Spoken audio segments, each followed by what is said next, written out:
तरक्कियों की दौड़ में उसी का ज़ोर चल गया, बना के रास्ता जो भीड़ से निकल गया। लाइफ में हमेशा आगे की तरफ बढ़ो। चाहे हमारी लाइफ में, चाहे हमारे रास्तों में कितनी ही मुसीबतें क्यों ना आ जाए, हमें हमेशा नई संभावनाओं की तलाश करनी चाहिए। क्योंकि जब तक हम डर कर रुके रहेंगे, आगे नहीं बढ़ेंगे। हमें डर कर रुकना ही नहीं है, आगे बढ़ना है। इसीलिए कहा गया है कि डर के आगे जीत है। जो भी इंसान निराश या हताश होकर रुक जाता है, वो कभी भी आगे नहीं बढ़ पाता। इसके ऊपर मैं आपको एक छोटी सी कहानी सुनाती हूँ। एक बंदरों का सरदार था। वो अपने परिवार के साथ एक पेड़ की डाली पर रहता था। एक दिन उसके बच्चे ने उसको बोला कि मुझे भूख लगी है, क्या आप मुझे खाने के लिए कुछ पत्तियाँ लाकर दे सकते हैं? सरदार बंदर ने कहा, हाँ दे तो सकता हूँ, लेकिन तुम खुद अपने लिए पत्तियाँ तोड़ोगे तो ज़्यादा सही होगा। सरदार बंदर के बच्चे ने उदास होते हुए जवाब दिया कि मुझे अच्छी पत्तियों की पहचान नहीं है। सरदार बंदर ने बोला, तुम्हारे पास एक ही विकल्प है। तुम चाहो तो इस पेड़ की निचली डाली से कड़ी पत्तियों को तोड़ सकते हो, तो वो तोड़ लो, या फिर ऊपर की पतली डाली से नरम पत्तियों को तोड़ लो।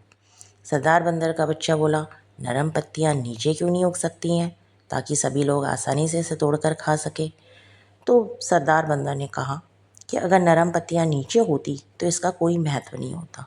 उनके बढ़ने से पहले ही उन पत्तियों को तोड़ लिया जाता। सरदार बंदर के बच्चे ने चिंता जाहिर करते हुए कहा कि इन पतली डालियों पर चलना खतरनाक है।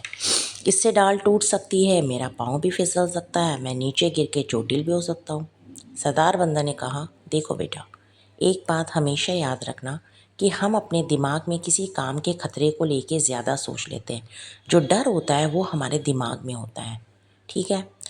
तो खतरा कोई भी इतना बड़ा नहीं होता। ज़्यादातर जो बंदर होते हैं उनके मन में यही डर बैठा हुआ होता है कि हम कहीं गिर नहीं जाएं, हमें कोई चोट नहीं लग जाए, इसलिए वो सड़ी गली पत्तियां खाकर अपना गुजारा करते हैं। लेकिन तुम ऐसा मत करना। जंगल में बहुत सारी संभावनाएं हैं, बस तुम्हें उन संभावनाओं को तलाशना है। सरदार बंदर का बच्चा उनकी बात को समझ गया और उसने अपने डर को पीछे छोड़ते हुए ताजे नरम पत्तियों से अपनी भूख मिटाई। तो दोस्तों, आपको भी इस कहानी के माध्यम से यही शिक्षा देना चाहूँगी कि हमें भी हमेशा नई संभावनाओं की तलाश करनी चाहिए। क्योंकि जब तक हम डर कर रुके रहेंगे, आगे नहीं बढ़ेंगे। हमें डर कर रुकना ही नहीं है, आगे बढ़ना है। इसलिए कहा गया है कि डर के आगे जीत है। संघर्ष से कभी डरना नहीं चाहिए, क्योंकि ये भी एक कहानी है जो सफल होने के बाद सबको बतानी है।